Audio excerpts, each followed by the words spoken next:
नमस्कार साथियों। साथियों, बेटी को पैतृक जमीन जो है कब वापस करना होगा। देखिए, कई अविवाहित बेटियों को अगर मान लीजिए पैतृक जमीन मिल गई है, या किसी माँ को, किसी स्त्री को पैतृक जमीन या जो जमीन विरासत में मिली है उसे कब वापस करना होगा, इस पे क्या प्रोविजन है, तो मैं आपके सामने जो है वो सारे कानून जो है रखने वाला हूँ। ठीक है, और सब कुछ इसमें बताने वाला हूँ। ठीक है, और बाकी आप कोई भी विशेषज्ञ द्वारा कंसल्टेशन करना चाह रहे हैं या इसका फुल पीडीएफ लेना चाह रहे हैं तो कॉन्टैक्ट नंबर वीडियो के डिस्क्रिप्शन में मेंशन किया गया साथियों। ठीक है, अब सबसे पहले साथियों कानून देख लेते हैं, कानून क्या है। एक्चुअली साथियों, आपने सुना होगा कि उत्तर प्रदेश में अविवाहित बेटियां जो है उनको भी हिस्सा मिलेगा। ठीक है, माता को भी हिस्सा मिलेगा, विधवा को भी हिस्सा मिलेगा।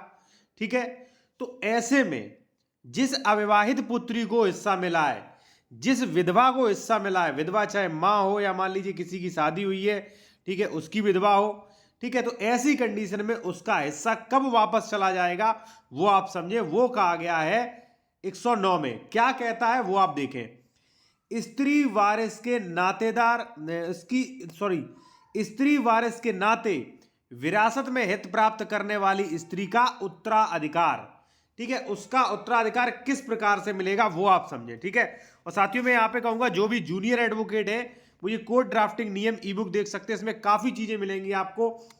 स्टे है, दाखिल खारिज है, उत्तराधिकार दाखिल खारिज है, रजिस्ट्री कैंसिलेशन है, कब्जा है, सरकारी जमीन बंटवारा, संशोधन, रेक्टिफिकेशन, कब्जादारी की बेदखली, सूट फॉर डिक्लेरेशन, ये सारे टॉपिक, इनके फॉर्मेट, इनके नियम, सब कुछ आपको इसमें मिलेंगे। अगर लेना है तो स्क्रीनशॉट ले लें, देख लेना कौन कौन सी टॉपिक है, और आप इस व्हाट्सएप नंबर पे मैसेज करके आप ले सकते हैं।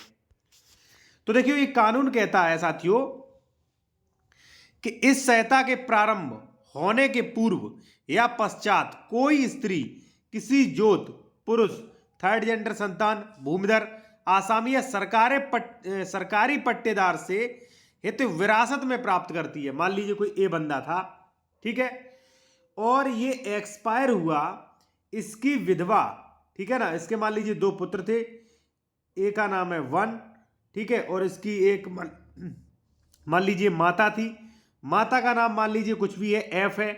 ठीक है, तो ऐसे में क्या होगा, तो ये प्रॉपर्टी दोनों को मिल जाएगी। लेकिन आगे क्या कहा गया है वो आप समझे।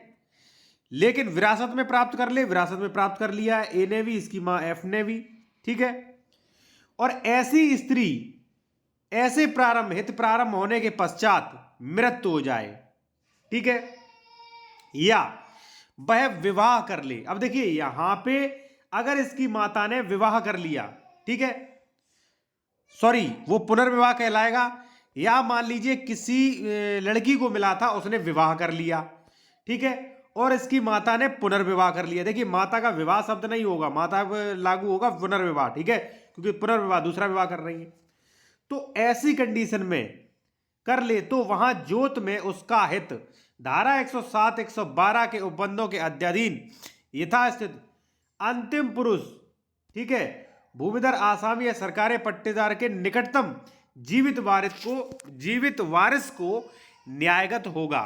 यानी कि साथियों अगर मान लीजिए इसकी मां ने अगर पुनर्विवाह कर लिया तो ऐसी कंडीशन में जो मूल जो था जिससे उत्तराधिकार चला था उसके निकटतम वारिस यानी कि उसको मिल जाएगा। इसी प्रकार से जिन लड़कियों को, जो लड़कियां अविवाहित थी, ठीक है, अब देखिए आप खुद देखिए, मैं नहीं कह रहा हूं, आप खुद भी समझें थोड़ा। अब देखिए इस कानून के मुताबिक जैसे मान लीजिए कोई अविवाहित पुत्री थी, ठीक है, उसके पिता एक्सपायर हो गए, अब एक उसका भाई था, एक अविवाहित पुत्री हो गई। अविवाहित पुत्री को नियम के अनुसार हिस्सा मिल गया, लेकिन ये कानून क्या कहता है, विवाह कर ले। देखिए क्या कह रहा है, विवाह कर ले, ठीक है। अब कहोगे सर माता अगर कर रही है तो पुनर्विवाह, विवाह कर ले, ये किसके लिए शब्द यूज किया गया, विवाह कर ले। देखिए तीन कंडीशन, अगर उसकी मृत्यु हो जाए, विवाह कर ले या पुनर्विवाह कर ले, तो संपत्ति कहां लौट जाएगी, जो मान लीजिए भूमिधर था जिसके विरासत में मिला था जिससे, उसके निकटतम वारिस जो भी होगा धारा 108 के अनुसार उसको मिलेगी। यहां पे आप देख सकते हैं निकटतम जीवित वारिस धारा 108 के अनुसार ये जो है प्रॉपर्टी जाएगी। ठीक है, यहाँ पे आप देख सकते हैं ये। ठीक है, और थोड़ा मैं और सरल शब्दों में आपको बता दूं।